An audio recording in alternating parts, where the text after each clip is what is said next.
What's up producers, and welcome back to yet another video. Today I'm going to show you how to create a atmospheric Drake type beat in FL Studio. So I will try to add some elements to the beat which make it sound really dark, and I'm going to create this beat from scratch. So let's get started. Step 1. Choosing the right sounds. The foundation of any dark Drake type beat is the sound selection. So I'm starting off with a piano from Arturia, and I'm adjusting BPM to 90 in this case. And I'm starting off in F minor, so if you want to add that mysterious and dark feeling to a chord progression, make sure you pick a minor scale, because minor sounds sad and major sounds happy. So make sure to remember this.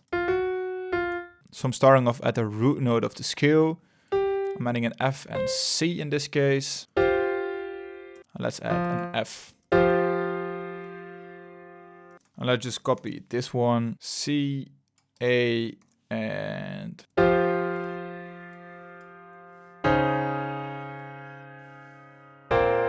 that sounds really cool. So adding this A right here, and let's add some more notes on top. So let's start off at G, F, G, and F right here. So I think that's it. So right now let's randomize the velocity. So right now let's have a listen. Sounds very dark and mysterious.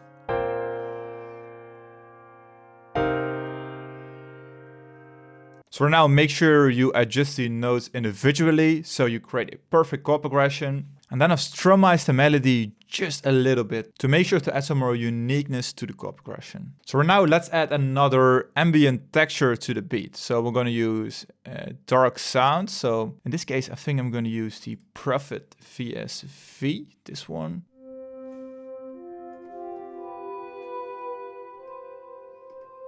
This one sounds perfect, just the stock preset, this one. Let's start off at F.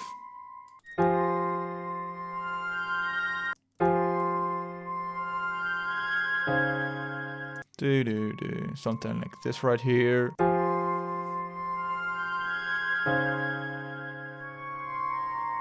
That sounds really dark, atmospheric.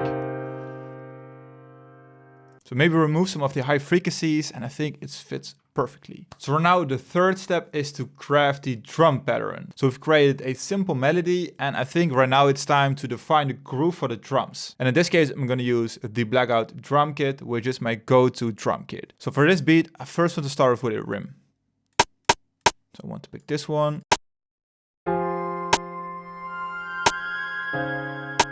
Very simple.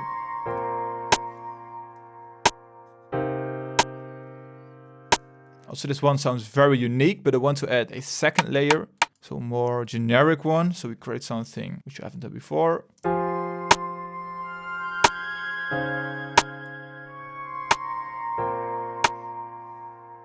Something like this.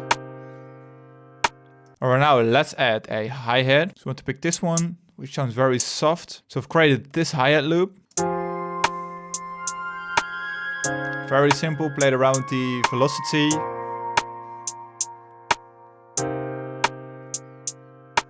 But I think during the arrangement, this hi-hat loop could become a little bit boring. So let's add some rolls. So I think I'm not going to show you the process because this took me a long time, but this is what I came up with.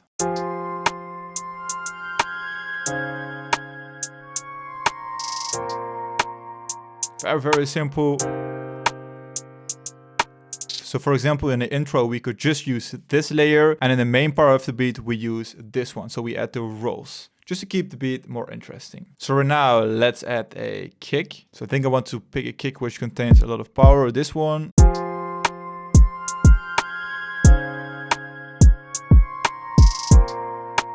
Something like this. So this is the first rhythm which came up. So I think it sounds really cool. But right now it's still missing an element, but I want to still keep it as simple as possible. But I think I'm gonna add a open hit. So let's find the perfect one. This one sounds very spacious, this one. Let's add it right here. It's on beat. That's it, still very, very simple. So I think when it comes to creating those Drake type beats, as the drums sound very simple, but still very tight. So we start off with a punchy kick and I think a really hard snare or rim. I think it's a perfect fit when it comes to creating those beats. And we've also added a very rhythmic hi-hat. So right now we've created a drum loop and this takes us to the next element, which is adding a vocal sample. So when you create a beat like this, I think a vocal sample is just a necessary element. You have to add something like this. So I found this sample. So I'm gonna make sure it fits the tempo of the project.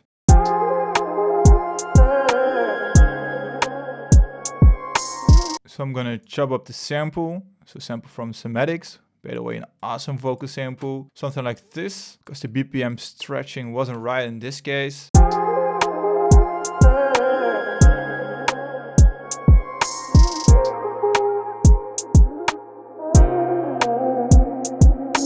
That sounds crazy. So right now let's link this one to the mixer. So I'm gonna remove some of the low frequencies to make it sound more dark. Something like this. And then I'm going to add some reverb. So I'm gonna add my favorite reverb, which is the Valhalla Vintage Verb. Remove the low frequencies from the reverb.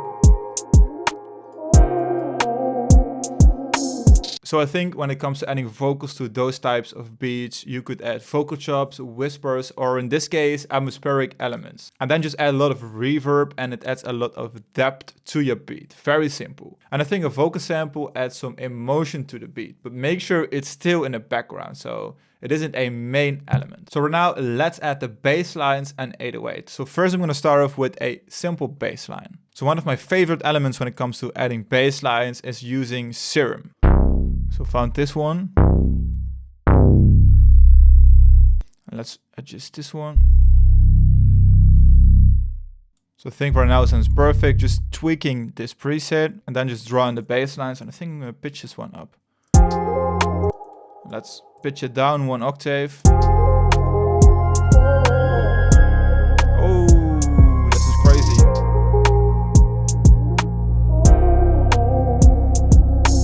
In the end, I definitely have to sidechain the low frequencies from the kick because right now this bass is overwhelming the kick, but we're gonna do that later on. But I think for this beat, I'm gonna use a bass and 808. So let's drag in an 808 sample. So let's add this one. I'm gonna copy over the bass to this one. Then I'm making sure I'm taking full control of this 808 like this. Let's pitch up the sample.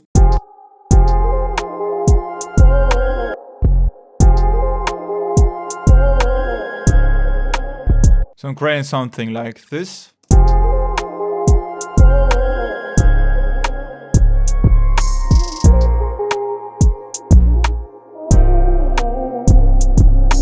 So that's it, very simple, and I think I'm gonna use this in the arrangement to switch it up. So at first I'm gonna use the bass line and later on I'm gonna add the 808. So I'm gonna link my drums to the mixer and then I'm gonna sidechain my kick to the 808. So very easy trick how to clean up your drums.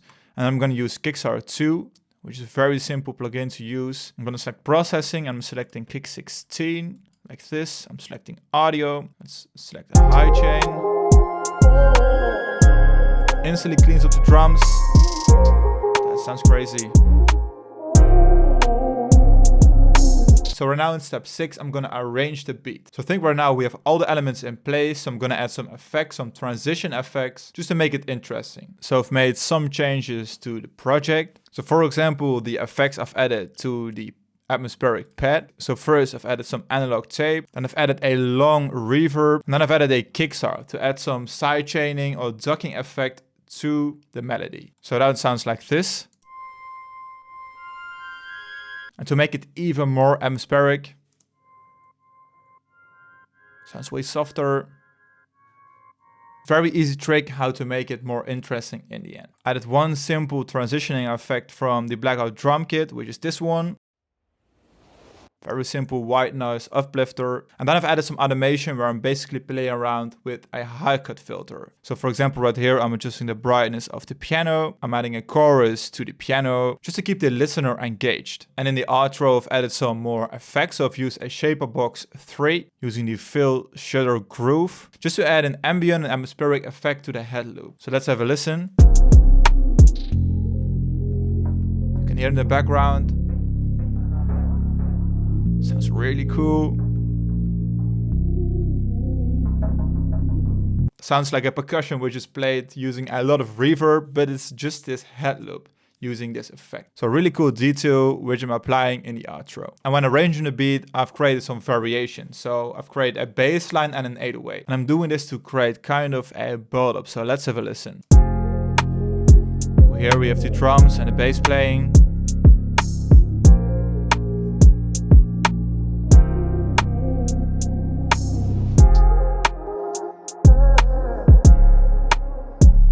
Switching up the kick.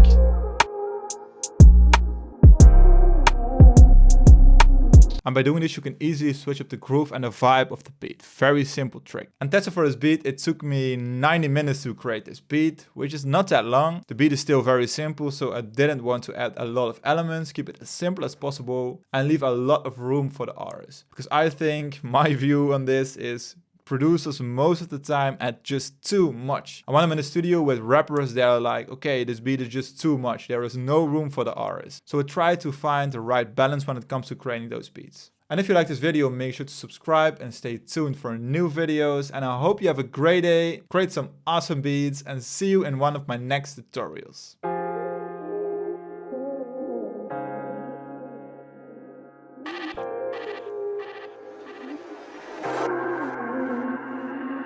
Seven, seven, seven.